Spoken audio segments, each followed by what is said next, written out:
So ngayon pala tol, may nasundan kami tol at may na ano kami impormasyon tol na kumpirmado yung sa kampo tol na may bata no, tol. May bata tol na bihag nila tol. Kumpirmado namin tol dahil sinabi nila. At yung tol may sinundan kami tol. May nakuha kami impormasyon tol at nasundan namin yung bandito kung saan talaga sila ano na pupunta tol sa ibang kampo sa isang bundok. Hindi namin alam tol kung sino pa kay hindi naman sana yung anak ni ano ni Arnel tol no. Tol, gisundan namin tol para matunto namin kasi naawa kami sa bata tol. Yun talaga ang aming bangay tol. Patibong na hindi lang ginagamit lalo na may mga Grabe tol. Kasi tol sa pag-upcam namin tol ay may sinundan kami tol, may patibong sila tol. Yung marami silang ano tol, mga bitag tol ay hindi lang namin inano tol. Kaya may naano kami tol, may dinipus namin yun tol. Sana ay hindi kaagad makita rin tol. Marami silang mga bitag tol. At sa bukod sa informasyon tol no, papunta po kami tol. May nasundan kami pero hindi lang namin na video tol. So ngayon tol nakapag-charge na kami ng ano, kahit kaunti lang tol. Ngayon susundan natin tol dahil pero before kami pumunta dito tol, sinecure kaagad namin yung area, clear kaagad yung area tol para hindi kami maano yung tawag itong ma-ambush kami, iwas ambush tol. May sinundan kami pero sa pagpahinga namin hindi naman yun nakalayo tol, basta ang yung area namin dito ni-round namin talaga para secure kami nga makapagpahinga dito. At isa pala tol no, nakadaan kami ng ano sa at kapag hilamos at sa patol alam niyo naman sa ano tol mapawisin talaga ako tol kaya bihis na naman pero kaya madami yung ano ko tol yung dala ko kadalasan ano mga damit talaga tol kasi mabaho pawis kaya nagbihis tayo tol no? Ito, bihis para hindi tayo masubawan tol. Tapos yung ano naman yung ano kami ng sapa nag-washing ba niwash namin yung ibang damit tapos binilad tapos i-roll pasok agad sa ano sa bag tol. Kasi yung init talaga tol goods na sa isang ano lang sa isang araw isang ligo lang pagsampay namin sa damo automatic masusuot na agad kinabukasan. Pero sa ngayon tol kailangan dapat ano mag-base talaga dahil sa aming apat tol ako lang mapabuisin talaga. Kung sa tawagin pa ay conditionist tol. So ayun tol no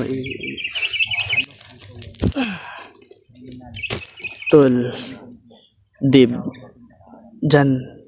Janry adventure tol no, supportan natin tol no. About ang gulo ng aming mga video tol tingnan nyo tol at syempre Dib tol at si Kuya Baz tol lang tol ano talaga kami tol parang perimeter kami para ano din para sa mga paligid sa likod sa harap mabantayan namin at maka-alerto kami kaagad tol dahil mahirap na maano kami baka ma-ambush iwas ambush tayo tol. So yun tol no kung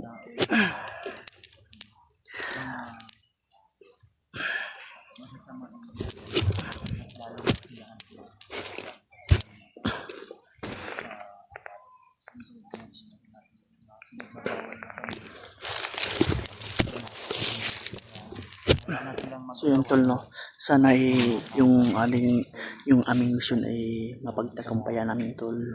Sana ay walang mapahamak tol sa amin.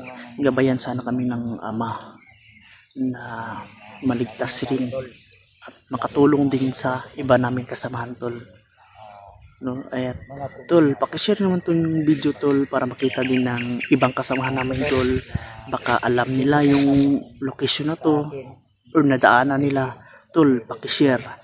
At huwag kalimutan like tol at mag-subscribe tol sa ating channel tol no. Sa hindi pa nakasubscribe tol no. Yun lang tol, salamat, God bless tol. Mag-iingat kayo lagi tol.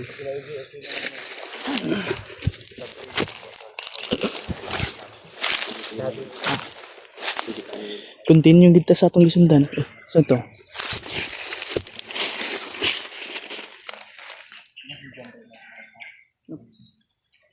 Ano? Dito, tol. Hindi pa nakalayo yung aming sinundan tol. Dito na talaga yung nawawala kanina. Nga. So yun tol no, sa mga nagtaka pala tol, bakit nasira yan? Yung mga gamit ni Dib tol nandito rin sa akin tol. Kaya sayang naman baka mabasa lahat yung ano niya ba. Yung mga damit tol. Kaya dito ko sa bag nilagay tol.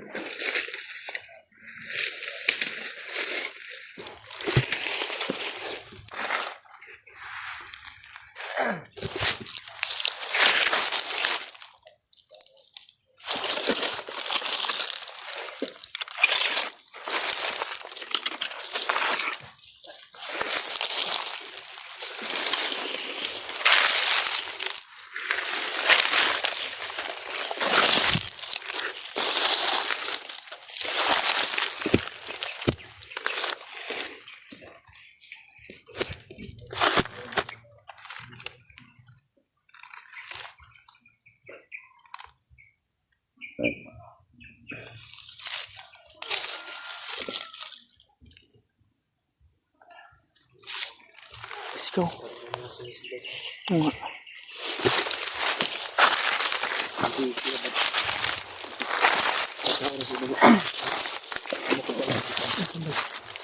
Para andun yung mga bandido na nasundan natin, Brad. Naririnig ko yung Hindi pa naman nakalayo. naririnig pa yung mga busis nila. Rin pablong yan.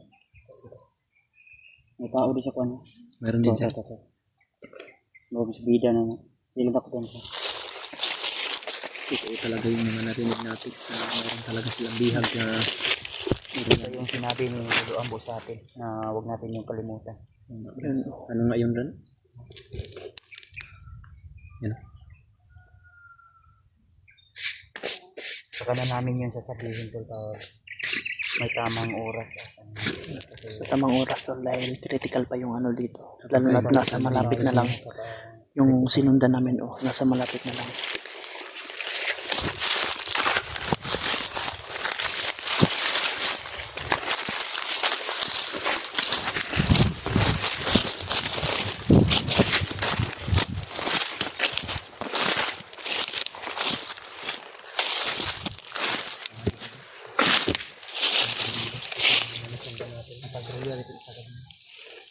Yun tol, hindi kami nagkakamali tol.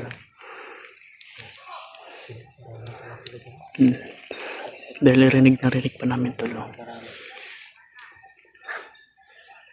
nawala sa isipan ko yung mga sinabi ni Lolo Ambo. Isa pa marami yung kalaban o nado kayo. Ayaw ko yung kapasok ng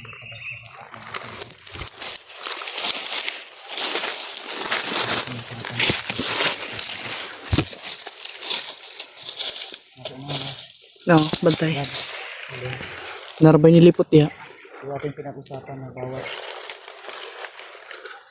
usad natin dapat sa likod na kalimutan na may nakatingin din.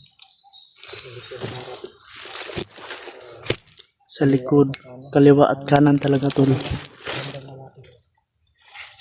kasama yan sa unahan nakatago kung pwede. Nakalahin din natin yung nasa itaas para sa may mga sniper. Gaya nung naano natin kanina, may sniper sa baba. Kung di natin nakita, delikado mapuruhan tayo yun na unahan. So takbang namin tuloy, lagi kami nag-iingat. Kasi hindi pwede na isa sa amin. Mabibihag na po ang mga bandido. Dahil napakahirap kung mabihag tayo. Napakahirap talaga tol. Kanina tol, yung habang pinigla namin yung area tol, malayo-layo na yun sila. Kaya siguro tol, sinecure nila din na para walang makasunod sa kanila tol. Kaya bumalik siguro sila para yung mga daan tol, ano nila, iiba nila ng yung mga damo para hindi namin masundan tol. Kaliwat kanan sila nagbantay tol at nagtulong niya.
Nandun yung iba tol.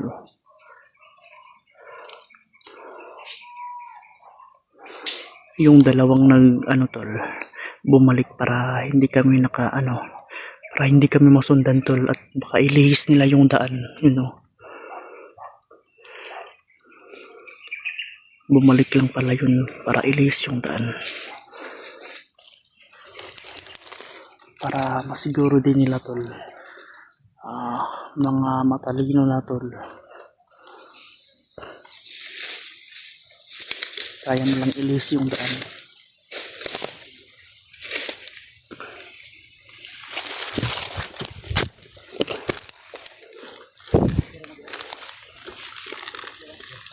Okay na.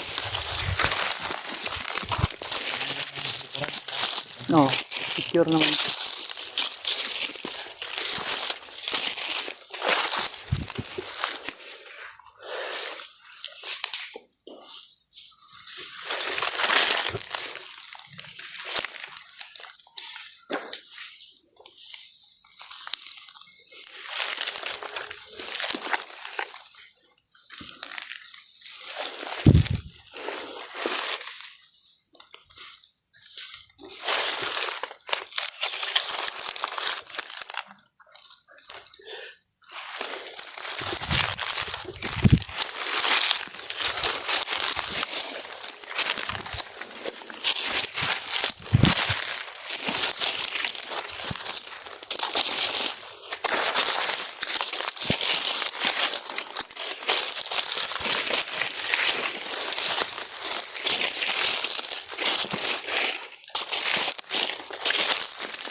Wala ka balas panahon.